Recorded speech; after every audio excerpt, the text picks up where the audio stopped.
عرب کے اندر سال کے بعد عورتوں کا ایک میلہ لگتا تھا خانہ کعبہ کے پاس. صرف عورتیں اکٹھی ہوتی تھی, میلہ لگا ہوا تھا. ایک تورات جاننے والا یہودی عالم بھی آیا ہوا تھا. وہ بیبیوں کے مجمع پہ نظر ڈال کے کہنے لگا, بیبیوں مرد کا کام تو کوئی نہیں عورتوں کے مجمع میں بات کرنا, لیکن میں تمہیں ایک پیغام دینے لگا ہوں. اللہ کے آخری رسول جو مکے میں پیدا ہونے والے ہیں, ان کے آنے کا وقت قریب آ گیا ہے. وہ بیوی بڑی خوش نصیب ہوگی جنہیں ان کی رفاقت ملے گی.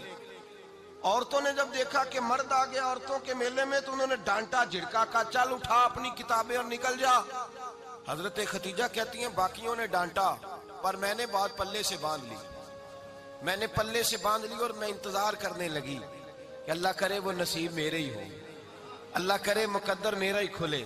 آپ فرماتی میں تسبیح پڑھتی, درود پڑھتی. میں اس زمانے میں جو اللہ کا ذکر جس طرح ہوتا تھا وہ میں شروع کرتی, اور جب فارغ ہوتی تو میں التجا کرتی کہ اللہ میرے نصیبے کھول دے.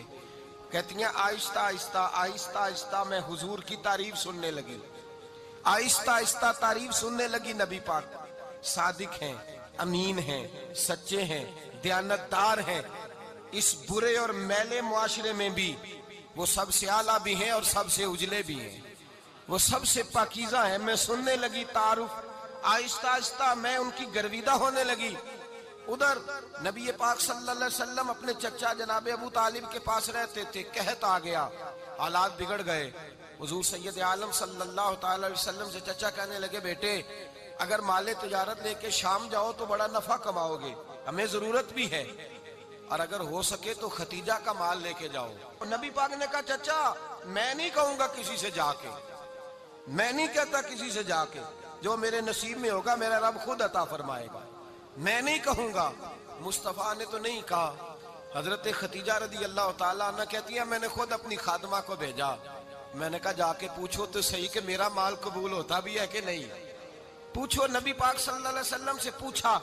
حضرت ختیجہ کی خواہش ہے کہ آپ مال لے کے جائیں. حضور نے قبول کر لیا. جناب ختیجۃ الکبریٰ رضی اللہ تعالیٰ عنہ کے غلام تھے, میسرہ ان کا نام تھا. جناب ختیجہ نے ان کو ساتھ بھیجا. فرمایا تین باتیں ارشاد فرمائی. ایک تو فرمایا سارا رستہ غور سے دیکھنا میرے نبی کے ساتھ کیا معاملات درپیش ہوتے ہیں. ابھی اعلان نبوت نہیں کیا, فرمایا ذرا غور کرنا, میرے مصطفیٰ کا مطالعہ کرنا, اور مجھے واپس آ کے سبق سنانا. وہ جو تم نے چہرہ بددعا کی تلاوت کی ہو ذرا مجھے واپس آ کے سنا.